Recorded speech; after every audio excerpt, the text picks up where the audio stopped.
Hey, welcome back. More than a decade dedicated to quality over quantity. This Wine Wednesday, we are taking a sip with Violin Wines, where a brand new tasting room is ready to welcome thirsty adventurers into the Willamette Valley. Here to talk about their vintage and all the years building critical expertise, we have owner and winemaker Will Hamilton with us this morning. Good morning. Thanks for having me on. It's great to have you here. Thanks for being here. Okay, so tell us about Violin Wines and your background. How did you get into wine?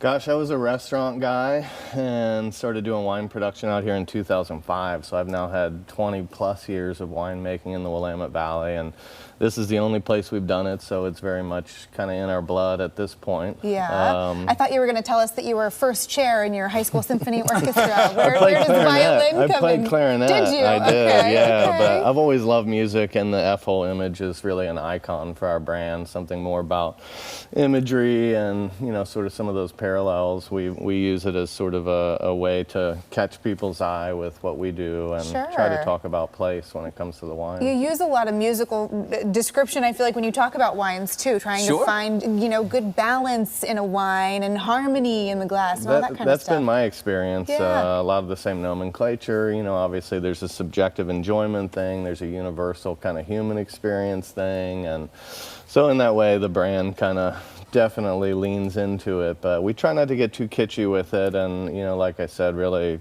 accentuate our farming partners and what we're doing in production. That's great. I love that. Well, talk about what you've brought in and what you're creating at Violin Wines. Sure. So we're now around a 2,500 case production winery. I get to do all that winemaking myself. It's still a relatively small scale.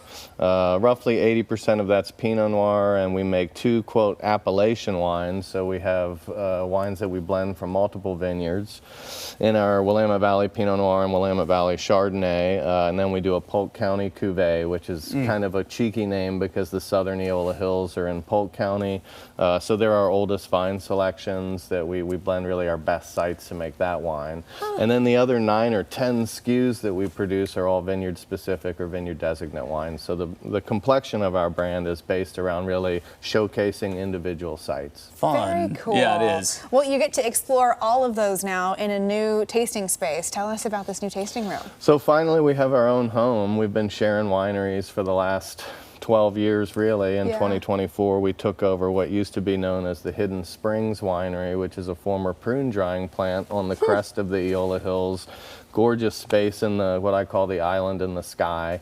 So we have a front of house that, you know, is around an 800 square foot indoor space. We have a couple of tables outside in a shaded area that has been done since 2008 by one of the former tenants, and so now we host people Thursday through Sunday from noon to 5. We have a colleague that helps with that. We still host tastings by appointment every week throughout the week. I'm actually doing that this afternoon with some restaurateurs I know from the District of Columbia, which is kind of exciting. Oh, very nice. And we're very lucky to have great representation in Portland. So if you're interested in violin, luckily you can find it all around town. Don't take our word for it. Go enjoy it at a restaurant or one of the fine retailers here. If you're into it, then come on down and we'll let you explore the whole range. There you go. Well, when we were talking just before we popped on camera here about the tasting room experience that you provide. Now, when you say, hey, we're doing the tasting, you really do mean you. Yeah, I mean, because you have this laid-back personal touch to it. Dive into that a little bit. It's not uncommon in smaller scale wine regions from small producers that you wear every hat. Right. And so the intimacy that we can and the transparency that we can give to customers who want to hear about that nitty-gritty, it's second to none. And so luckily Mitch has a really good touch. That's our colleague, and is able to do a lot of that same work that we do, but there's still people who really want to taste with winemakers because they get something a little bit more, you know. Yeah, you're talking to the composer. Yeah, it's exactly right. And in doing so, we can be completely transparent.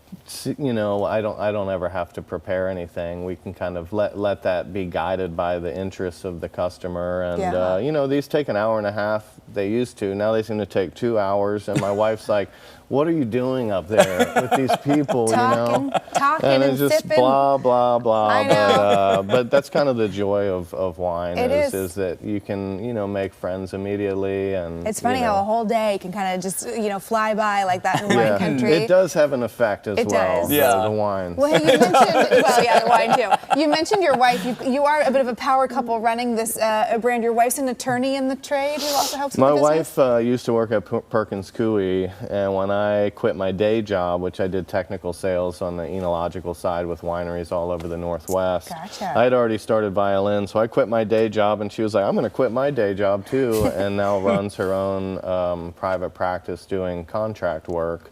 She also helps with the club. She also does our compliance work. She also runs payroll and many other back of house things. So for she our put together business. a little contract proposal for you and said, "You look like you could use an attorney with this business." I think she's really embarrassed that I'm not much of a contract guy, and a lot of what I've built here has been on people who are good for it, just like I am. Yeah. And a lot of those contracts with small businesses, they're only as good as the handshake anyway. Sure. So it's really funny because, as she says, like it's only a problem when it's a problem. Yeah. If you don't have a good contract, There you go. Gosh. And make quite the dynamic duo. And of course, like our industry's changed and contracts are really valuable now, particularly after 2020. A lot more people want to be able to justify what they're doing in order to have better insurance. Well, We're congratulations excited to see on all you guys this. expanding and moving into a new tasting space. Well, thanks for being here. We're almost out of time, but if you want to learn more about Violin Wines and check out their vino, just find this story on coin.com. Happy Wine Wednesday, everybody.